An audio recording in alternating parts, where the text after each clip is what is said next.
शिमला में पत्रकार वार्ता के दौरान इंडिया गठबंधन के नेताओं ने भाजपा पर आरोप लगाते हुए कहा कि भाजपा ने धनबल और सत्ता बल का दुरुपयोग करते हुए 6 विधायकों को खरीदकर कांग्रेस पार्टी को अस्थिर करने का प्रयास किया है।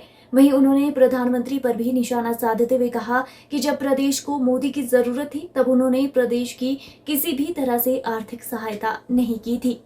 जो एक एंटी जिसे कहते हैं गवर्नमेंट पॉलिसी है, एम्प्लॉयज पॉलिसी है। आप देखना चाहते हैं कि हमारे स्टेट ने यहाँ पे हमने मिलजुल के सबने एक ओपीएस जो है कमिटमेंट थी एम्प्लॉयज के प्रति उसको लागू किया है। और उसी इशू पे जब ये लागू हुआ है तो हमारे स्टेट गवर्नमेंट को जिसका असर की डायरेक्टली पब्लिक को पड़ता है कि फाइनेंसिस तो हमारे लिए इन्होंने गला घोंट किया है। ऑब्जर्व करेंगे इस चीज को, वो सिर्फ मोदी जी के नाम पे ही वोट मांग रहे हैं। तो मुझे लगता है कि जिस तरीके से मोदी जी यहाँ पे पहले भी आए हैं अपने 10 साल के टेन्योर में, जितने बारी भी हिमाचल में आए कि हिमाचल मेरा दूसरा घर है। शिमला आते हैं तो हिमाचल के सेब बहुत अच्छे लगते हैं, सोलन जाते हैं वहाँ के उनको टमाटर और मशरूम बड़े अच्छे लगते हैं, मंडी जाते हैं वहाँ पे उनको सेबू बड़ी अच्छी लगती है। तो लेकिन जब हमें उनकी ज़रूरत थी तो उस टाइम मोदी जी ने हमारी तरफ बिल्कुल ही मुंह फेर लिया था और हमें किसी भी तरह की आर्थिक सहायता नहीं दी गई।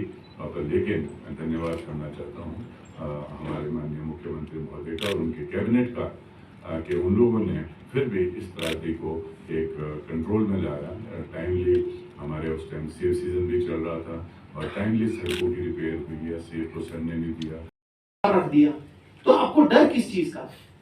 और लोकतंत्र की सबसे बड़ी खूबसूरती ये होती है कि मान लीजिए किसी ने भी आपने इल्जाम लगाया तो उसमें कम से कम आप फेयर ट्रायल तो होने दीजिए। चाहे वो राफेल का सौदा था, चाहे पीएम केयर फंड में इतनी सारे घोटाले हुए हैं या नहीं हुए, आप कम से कम आप उसमें पारदर्शिता तो रखिए। देश में चुनाव को आप देखना चाहते हैं, आने वाले वर्षों में डेमोक्रेसी को अगर आप रखना चाहते हैं, देखना चाहते हैं, तो उसके लिए संविधान को पहले बचाना जरूरी है। इनके कई जो नेता है वो ऑलरेडी बता चुके हैं। अब उन्होंने इंटेंशनली वो बोला है या नहीं, उनको शायद गलती हो गई है कि वो खुल करके सामने आ चुकी है बातें कि हम कॉन्स्टिट्यूशन को चेंज करने जा रहे हैं। किसान ने आंदोलन किया अपनी मांग को लेकर, 3 कृषि कानून को लेकर 1 साल से ज्यादा जो है वो किसान ने आंदोलन किया, दिल्ली के बॉर्डर पर बैठा रहा और 800 से ज्यादा किसान जो है शहीद हुआ। क्या मोदी जी कल जवाब देंगे कि क्यों जो है इस तरीके से ये काम कर रहे? तो इसलिए ये इंडी जो अलायंस है जो हमारा यहाँ पर पूरे देश के स्तर पर और प्रदेश के स्तर पर हुआ है, ये जो पिछले 10 वर्षों में भाजपा की जो ये महंगाई बढ़ाने वाली नीतियां हैं, ये जो बेरोजगारी पैदा करने वाली नीतियां, ये जो देश के अंदर जो प्रदेश के अंदर कृषि का संकट और रोजी रोटी का संकट जो खड़ा कर दिया, जिसके चलते लाखों किसानों ने जो है पिछले 10 वर्षों के अंदर 1,04,000 से ज्यादा किसानों ने आत्महत्या की है।